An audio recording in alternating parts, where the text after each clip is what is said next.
1666ರಲ್ಲಿ ಈ ದಿನದಂದು ಸಿಖ್ಖರ 10ನೇ ಮತ್ತು ಕೊನೆಯ ಗುರು ಗೋವಿಂದ ಸಿಂಗ್ ಜಿ ಅವರು ಬಿಹಾರದ ಪಾಟ್ನಾದಲ್ಲಿ ಜನಿಸಿದರು. ಅವರು 1699ರಲ್ಲಿ ಬೈಸಾಖಿಯ ದಿನದಂದು ಖಾಲ್ಸಾ ಪಂಥವನ್ನು ಸ್ಥಾಪಿಸಿದರು.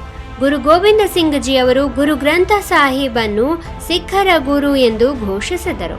ನಾನಕ್ ಶಾಹಿ ಕ್ಯಾಲೆಂಡರ್ ಪ್ರಕಾರ ಗುರು ಗೋವಿಂದ ಸಿಂಗ್ ಅವರ ಜನ್ಮದಿನವನ್ನು 2024ರ ಜನವರಿ 17ರಂದು ಆಚರಿಸಲಾಗುತ್ತದೆ. ಗುರು ಗೋವಿಂದ ಸಿಂಗ್ ಜಿ ಅವರು ಖಾಲ್ಸಾ ಪಂಥವನ್ನು ರಕ್ಷಿಸಲು ತಮ್ಮ ಜೀವಿತಾವಧಿಯಲ್ಲಿ ಅನೇಕ ಬಾರಿ ಮೊಘಲರನ್ನು ಎದುರಿಸಿದ್ದರು. ಬ್ರಿಟಿಷರ ಕಾಲದಲ್ಲಿ 1851ರ ಈ ದಿನದಂದು ದೇಶದಲ್ಲಿ ಮೊದಲ ಸರಕು ಸಾಗಣೆ ರೈಲು ಓಡಿಸಲಾಯಿತು.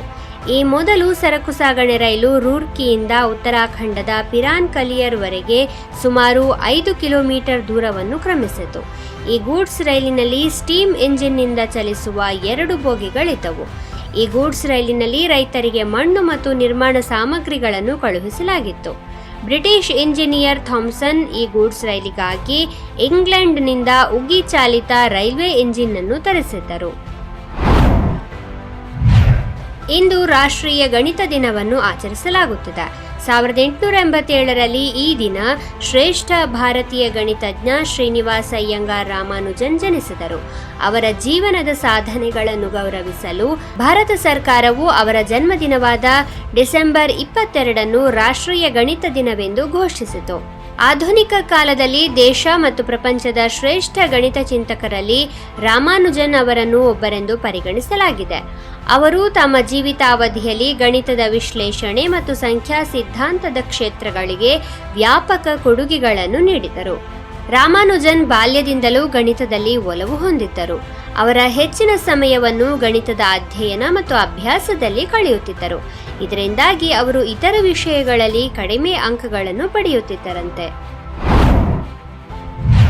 1975ರ ಈ ದಿನದಂದು ಪ್ರಸಿದ್ಧ ಭಾರತೀಯ ಸಿನಿಮಾ ಸಂಗೀತ ಸಂಯೋಜಕ ವಸಂತ ದೇಸಾಯಿ ಅವರು ನಿಧನರಾದರು. ವಸಂತ ದೇಸಾಯಿ ಸಂಗೀತದ ಮಾಂತ್ರಿಕರಾಗಿದ್ದರು.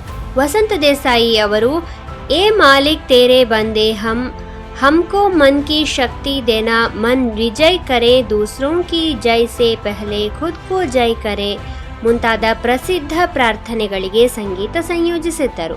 ವಸಂತ ದೇಸಾಯಿ ಅವರು ಚಲನಚಿತ್ರಗಳಲ್ಲಿ ಹಿಂದೂಸ್ತಾನಿ ಸಂಗೀತವನ್ನು ಹಾಡಿದರು. ಅವರು ಚಲನಚಿತ್ರ ಸಂಗೀತದಲ್ಲಿ ಗೂಂಜ್ ಅಂದರೆ ಪ್ರತಿಧ್ವನಿಯನ್ನು ಪರಿಚಯಿಸಿದರು ಎಂಬ ವಿಚಾರ ಕೆಲವರಿಗಷ್ಟೇ ತಿಳಿದಿದೆ.